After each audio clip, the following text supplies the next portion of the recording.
All right, this is question 7.5. You're going to fill in this proof.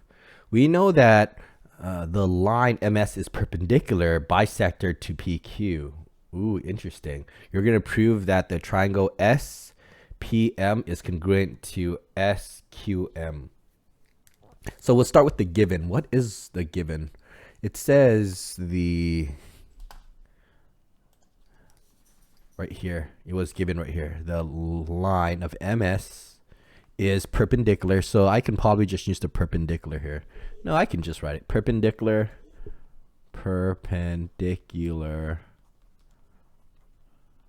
bisects there of PQ. Okay, that was what was given. Okay, we draw SQ, SP, and QS. So they're basically drawing these two lines, SP and QS, right? Yep, PQ and QS. They're drawing these two lines, right? And you can create the line from a line created from 2 points. Okay. Then it says MP is congruent to MQ. MP right here. MP is congruent to MQ. How do we know that? Well, that is because of the perpendicular bisector will create, we can write this right here, because of the perpendicular bisector, right? It will create two equal perpendicular bisector will create two equal pieces. And then there looks like a reflex property. That is what was shared here. It's right here. This is the reflex, right? What I highlighted in yellow.